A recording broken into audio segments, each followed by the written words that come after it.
Low budget po na ulam pero kayang tapatan ang sarap ng mga restaurant.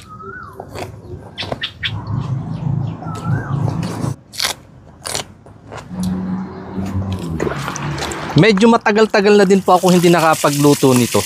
Puyo sa Tagalog o araw naman po sa amin. Mga orihinal na klase ng isda na panghalo ho sa mga gulay-gulay noong araw. Pero ngayon, halos wala na din ho kasing nahuhuli. Binabad ko na ho yan magdamag para malinis yung kanyang bituka, hindi ko natatanggalan. Lagaan ko na din po nitong talong. Masarap yan habang ganyang medyo bubot pa. Tsaka mga iba pong mga gulay-gulay. Sayote naman po para sa talbos.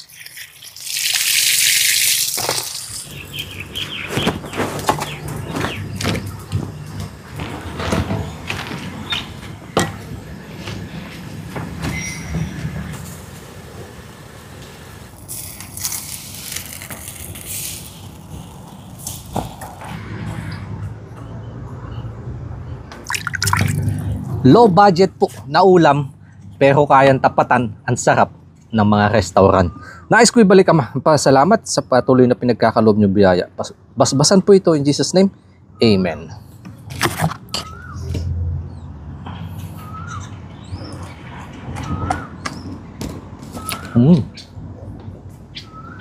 Quality.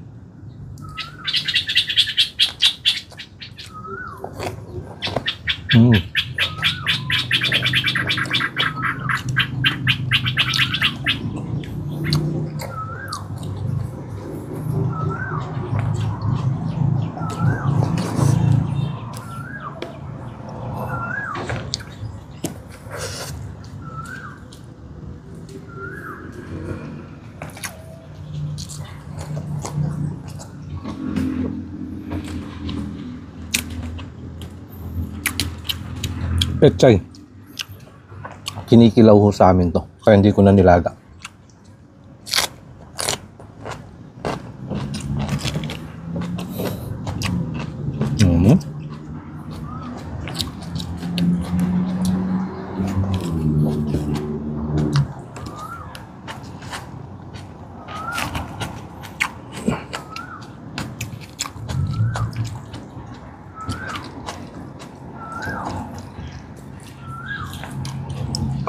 No, kapal ng taba ng isda.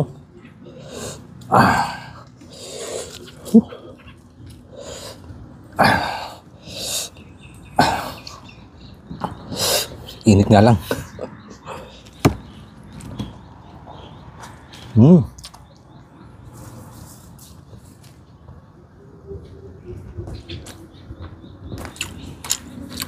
Napakalasa.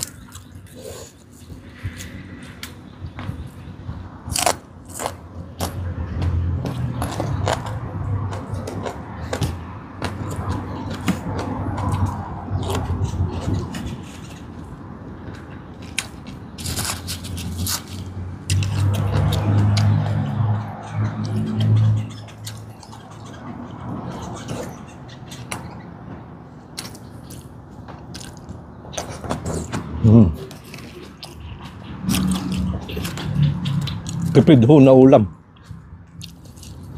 Pero kaya magpataob ng kanin.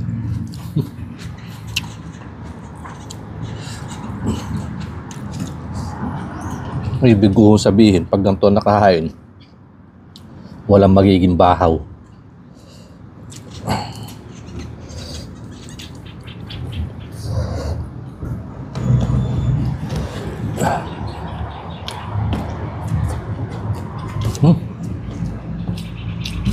Sarap. Nag-uulan na. Kaya ito ngayong araw ko lang napansin, dumami na naman yung langaw.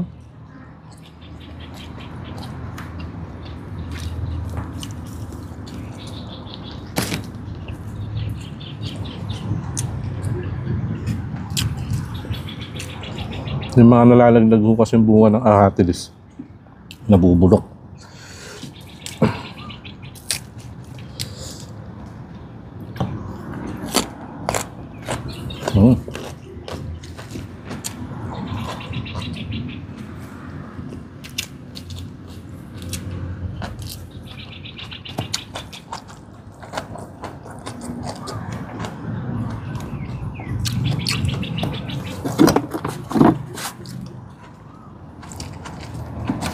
Napakasarap.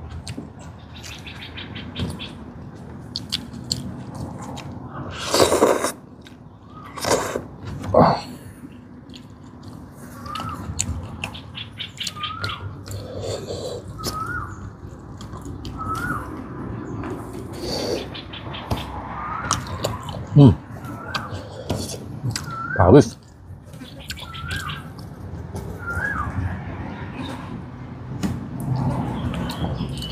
Matinik ko yung ganitong klase ng isda. Tsaka matitigas, kaya dapat makuha ng mabuti. Kaya ako tinawag din itong tinikan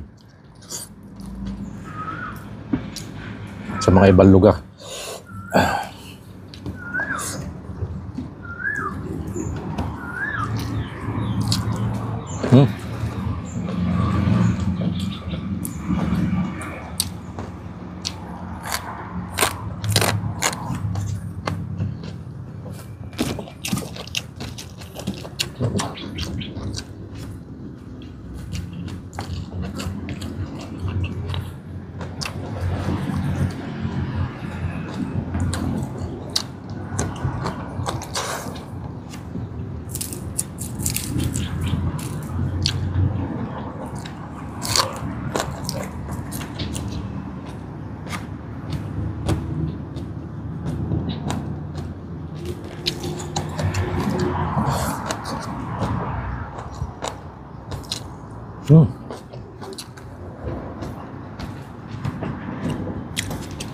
Ang sarap po ng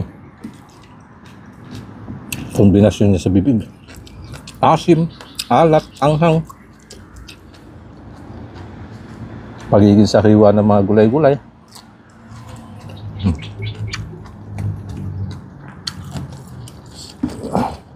Kabay itong isda.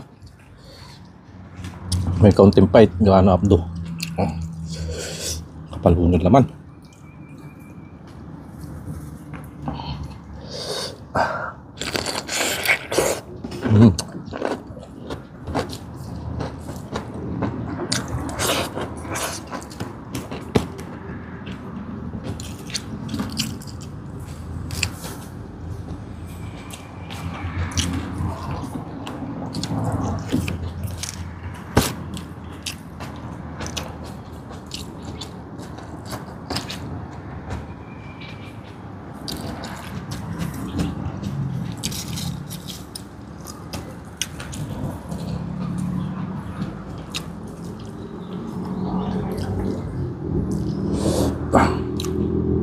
Ito kong isa, tatabi ko naman pa kami hapunan si Mrs. pag-uwit sa kayong mga bata. Lalaw na ako yung panganay ko. Yan. Favorite niya ito, kilawing petchay.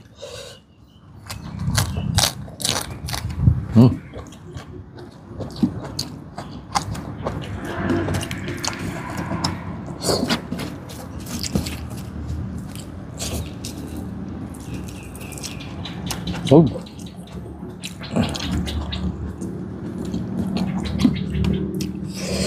Magpapak na lang po ako nito, mga gulay-gulay. Diyan ko na tatapusin mga kanayon.